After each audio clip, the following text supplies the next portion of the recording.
So, public relations is a tightrope walk between several things. So, you need to have a bit of creativity, you need to have the right data backing you up, you need to have the power of persuasion, and you have to put all of this together in a strategy so that it works into building what is the business objective for your brand. So PR can be tough, but if you learn to put all these things together over a period of time, it can have a long lasting impact, which will only help you strengthen your reputation in the market.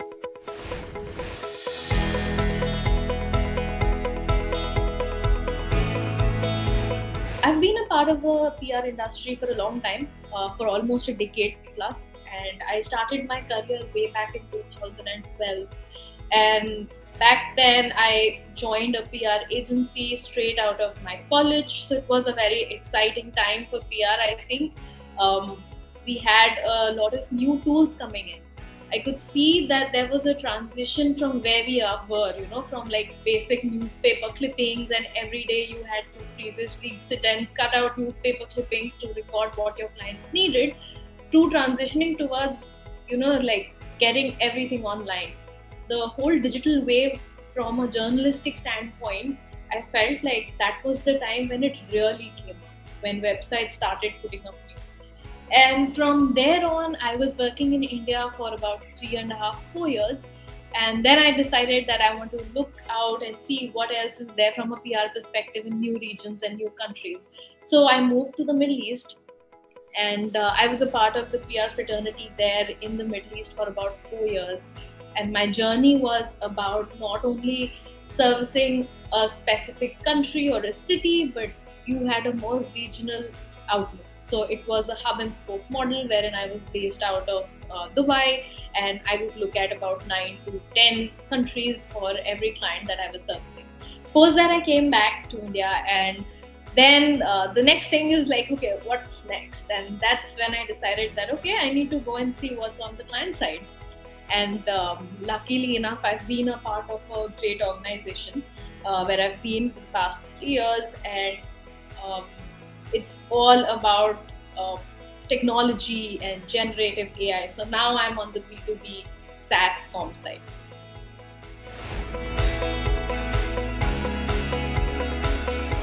From the perspective of geographies. Now, you must understand that I have been a part of several agencies, and when you are in an agency setup, you get to work with a diverse portfolio of clients. So, for me, a lot of my work was focused on healthcare oriented clients, consumer product clients, education. Those were my areas of expertise. And from a geographical perspective, what I can tell you is that you have to understand the cultural and ethnic. Let me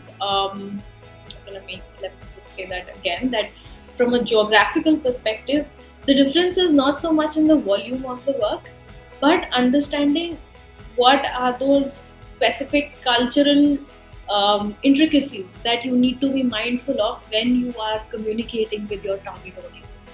So in the Middle East, what I saw was that there was a very healthy mix of different ethnicities there. So, for example, you had an Arab audience, you had an Indian audience, you had a fully Western audience. So, how do you modify your communication so that it can resonate with each of the groups with different types of publication? Because in India, we typically have a more homogeneous sort of approach. I mean, sure, you have the English publications and you have the regional publications, and you customize it to possibly from a language perspective. But there, you had to see how do you make sure that the messaging is sounding relevant to an Arab person versus, say, what a Westerner would look at. So I would say those would be the key differences. And it was a very interesting way to run campaign. So talking about my favorite campaign, there was a great client that I had. It's a consumer driven client. They sell FMCG products, and they were launching a baby product in the market. It was a brand new baby product, and this time they told us that for the baby product launch, we want to take a PR driven first approach. So it was an integrated marketing communication approach where the PR team was taken into play right from the day that the product was going to be launched into the market.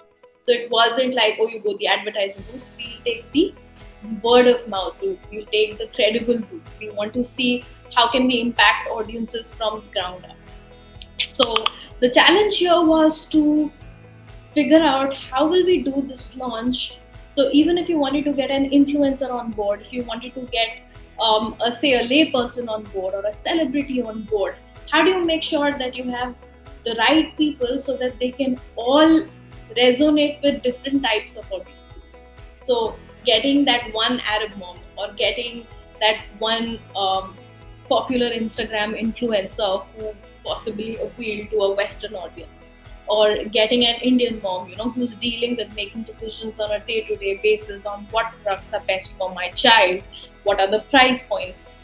Doing all that background research, getting those people in play, figuring out the right sort of venues, figuring out what would be the messaging for each audience, and whether we should take the social route, what should be the print messaging, what should be the advertising messaging. All of that led to the amalgamation of a very solid campaign, and we could see the outcomes coming back to us for almost 6 months. So usually PR campaigns are very short lived, but this was a very well researched campaign, and we had a truly integrated approach to running a campaign. So I would say that would be my favorite campaign in my career so far.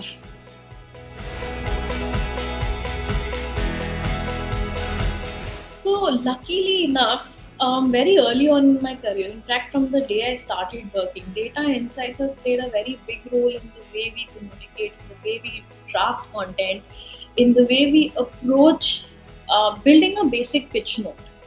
And for that, I always believe that to be an effective PR person, you need to be a good research person as well. You cannot simply be just skimming off whatever is there and regurgitating that content. That will never fly. The clutter in today's world is way too much. The number of platforms are way too much. So how do you break through that clutter? How do you differentiate yourself, and how do you get your media to come back to you as a knowledge source instead of just simply being a PR person who keeps calling them for press release? What I learned was that you need to do your research well, which means that for my healthcare clients, I would sit down and get into medical journals. We would I would possibly go and read articles in the British Medical Journal at that point of time, because there was a certain vaccine that we had to write about or communicate about, or talk about the importance of that specific medicine. And that's where I felt like you need to also have access to some tools. So for example, Google Analytics, I mean, Google is a great search platform, you need to know how to use it.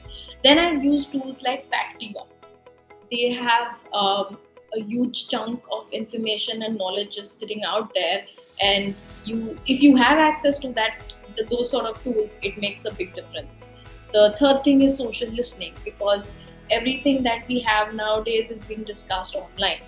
So for that, we had tools like Brand Watch, where we could possibly get a negative, positive, or neutral sentiment on whatever topic it was that we were researching, and that helped us draw out, say, the real life. So you had a tool which could help you give all the industry knowledge.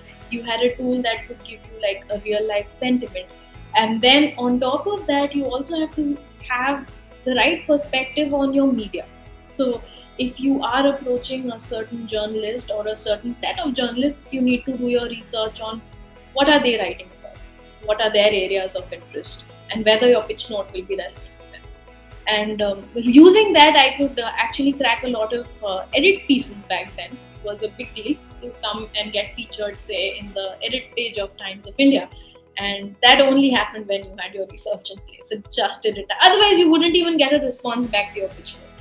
So, yeah, that's my take on Awesome. being a research person is equivalent to being a good PR person.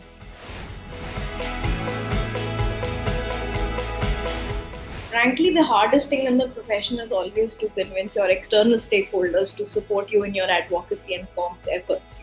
You can always collect a lot of data and information based on what you have in hand about your own organization. But getting external stakeholders, especially your customers and clients who've had great experiences, to come forth on a platform and advocate for you, I feel that is the most challenging part of business, because um, nobody is able to see what is the benefit that it will bring for them and what is the benefit that it will bring for us as their um, as the company who's working with them. And the second thing is, of course, like I said, every region has a very specific way in which they accept communications, in which, say, the government, every government has a certain set of rules that they follow. For example, if that country is not a democracy, then you have to be very careful about the kind of communication that you're writing, say, about the government. You cannot be, you cannot have counter views, and also you have to look at the local. So, for example, the Philippines. In the Philippines, the number of English publications are very less. So, how do you model that very tech oriented B2B content which is talking about AI chatbots and showcasing that how can it apply to the day-to-day life of a Filipino or a Malaysian or a Singaporean. And one thing I feel remains same is that you have to have a very sustained engagement model with all the media houses in any country that you're a part of.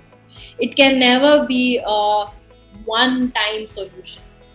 PR is something which requires years and years of work. It's all about reputation. It's not simply about launching one campaign, launching one product.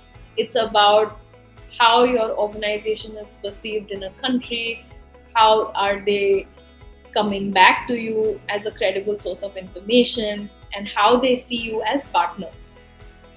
The hardest thing in PR and comms, I would say, is getting organizations to understand that PR is, it's all about reputation, and a lot of what we do is organic, that we may not necessarily always have outcomes which are directly tied to revenue numbers. And that is possibly something which every PR person and a comms person will tell you on the planet, that we are giving exposure, we are exposing the audience to 3, 4, 5, 10 times to a message. We are teaching people about the brand, we are creating awareness about the brand. So that is almost invaluable. That is not something that you can pay some $100 for and get some sort of outcome. That's not what we are doing. And this value can only be achieved after several months and years of hard work, and that's what we build as PR professionals.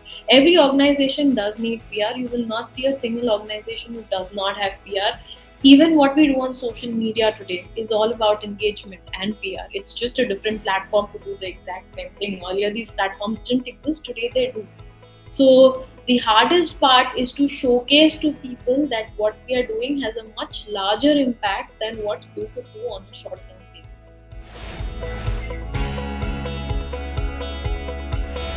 So in terms of data and metrics, I think for us the most important data is about seeing the impact that we are able to create for the client from an engagement perspective with their customers, right? So if they have deployed a solution or a product from us, then how much of the queries that are coming in, how many are we able to resolve? So the resolution percentage has to be very high. The second thing that our teams need to look at is the ease of use of the tools that they have taken from us. So how effective is that chatbot? How many queries is it actually able to resolve? And the third thing I would say is all about also agent productivity. So on one side, it's the customers from a client who need to be able to get resolutions. On the other hand, there are also customer service teams who are, sitting and trying to handle a large volume of data and a large volume of queries on a day-to-day basis. So these are the things which my organization is always actively working on. So bringing automation to the most efficient levels. That's what we are working towards. But from a PR standpoint, the data numbers that we are always chasing for are actually looking at what kind of resolutions we are able to create for our clients, what percentage of, how accurate are the bots that they are using with us, um, in terms of lead generation for our clients. Like, for example, if you are a car brand, like if you are a Hyundai, so how efficient, how many people are actually coming onto the Hyundai bot to ask for test drives, to ask for details about certain new launches or car brands, and how efficiently are we able to resolve them. So the hardest part is to get into the platform, derive, and get those industry numbers, and have your stakeholders agree to talk about them, because data privacy is another aspect which all organizations are very, very mindful of, and people don't want to necessarily talk about these numbers on public platforms.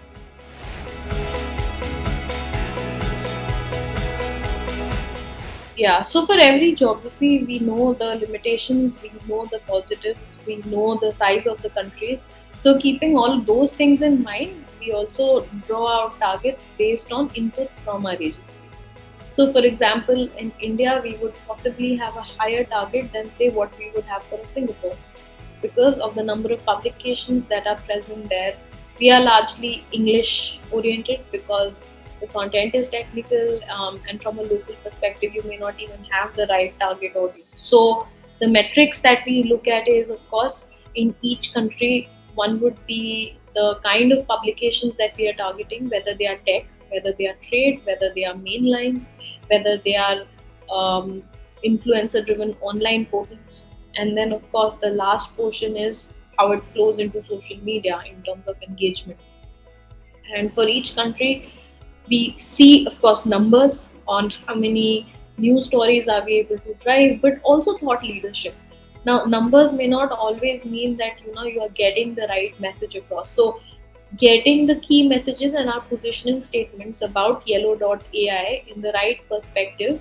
And the second thing would be the products that we are talking about, because the products that we launch, they are all very niche in their own areas, and also they need to have very, the tech journalists, who can understand what is it that we are talking about, and then showcasing the application.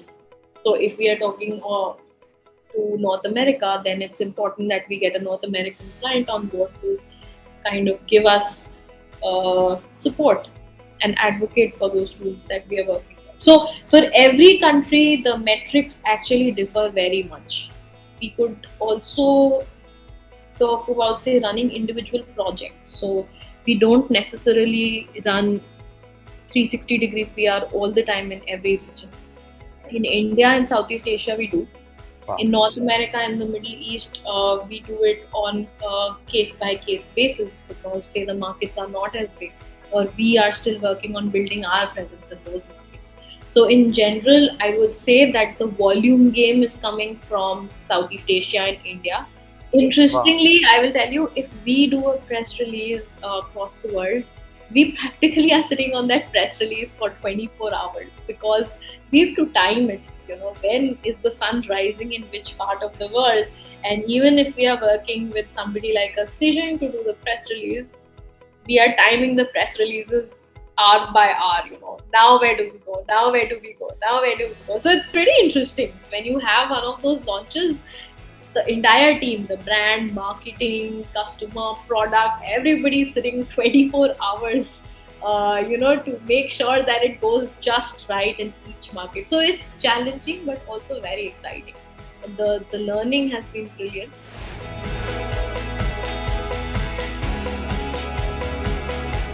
So for us at Yellow.ai, COVID was a very interesting time. 2020 and 2021, people couldn't get out of their houses, people couldn't go to offices, businesses could not connect with their customers and their audiences. So, automation was a necessity which mandated them to reach out to organizations like us, who could automate and help them engage with their customers and audience on any platform. So, we support omni channel engagement, be it on WhatsApp, be it on websites, be it on social media, be it in app. We could help them reach out to their audience, help them sell, help them buy, help them run operations, help them automate HR, help them automate IT. So we saw a huge surge in demand for these services and solutions, and we had to very quickly scale from a small organization which had about 200 people. We quickly scaled to an organization which was catering to clients across the world. So, be it India, be it Southeast Asia, be it Middle East, and then of course North America. So, for us, the story was very different as compared to say to a lot of other organizations, and the PR and the comms also had to be scaled at that rate. So be it talking about your funding news, be it talking about your growth story, narrating your organization's growth story and making it relevant in those markets, and helping our stakeholders and organizations understand how we can help them, I think it was very critical. And in many cases we could see that when we narrated the right story about our capabilities and growth, there were organizations who reached out to us, and it actually helped in bagging some very well known companies and organizations who became our clients and who are still our friends. So comms can have a huge impact in times of crisis, in terms of downturn, because at that point of time, paid engagement goes down drastically, and everybody is looking at organic and credible sources of news to validate who they are going to work with or what is the conversation about a certain C-suite executive or an organization. The story at that time needs to be out there, it needs to be clear, and it needs to convey messages in a way um, that support the growth of your organization. So I think that is something that we could achieve during COVID at Yellow.ai.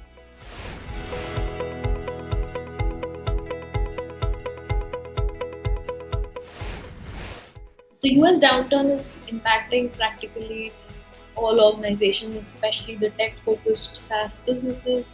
And just like all organizations, we have also seen that um, companies have reduced their spends in, they've become a little more cautious about whether they want to invest, in which companies do they want to invest, and what is the ROI that investing in a specific solution, technology, or company will give them. So that is something which we are also experiencing. Nothing very different from the rest of the world. But from a comms perspective, yes, we definitely have to go more aggressive on organic communication and engagement, because what the media is writing about us, say what technology experts will write about us, is going to have a huge impact on how our potential clients are going to perceive us. And along with delivering impact, and we also have a lot of other things, like for example we do a lot of analyst engagement, because analysts are the people who are assessing which are those companies that are really doing well. And with that we have been recognized as a challenger brand in Gartner, and it's a very coveted report which is published by Gartner every year, and you have to really fight it out and showcase your capability. So that is something that we are doing. Investing in knowledge management platforms, investing in organic PR, investing in building our positioning story very strong, so that it can resonate with, say, the North American audience, which is very very different from how you would position yourself, say, to an Indian audience. So that's where we are. And yes, you are right. Whenever crisis hits, your focus on organic PR and building credibility in the market, it has a lot more value than it has when you are focusing on paid engagement.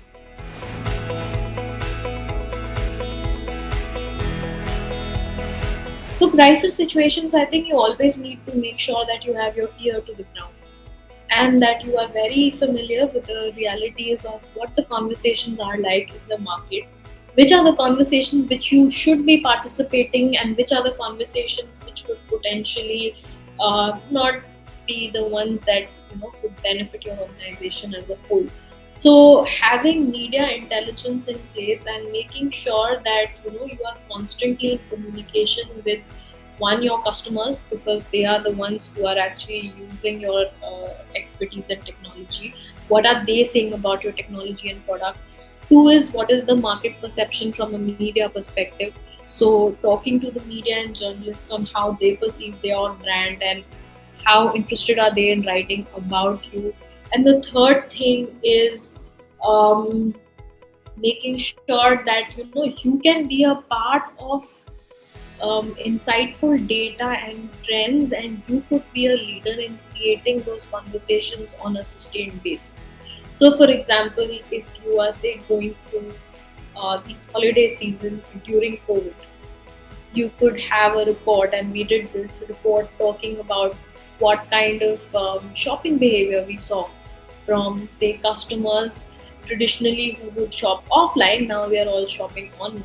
So what kind of retail shopping behaviors did we see from customers across the world? So those would be the three things that I would say from a crisis perspective. And then when there is a crisis, you have to assess the situation head on and not be defensive, not be quiet, but you need to have a very objective approach with all the data in hand as to how you would want to respond to a crisis.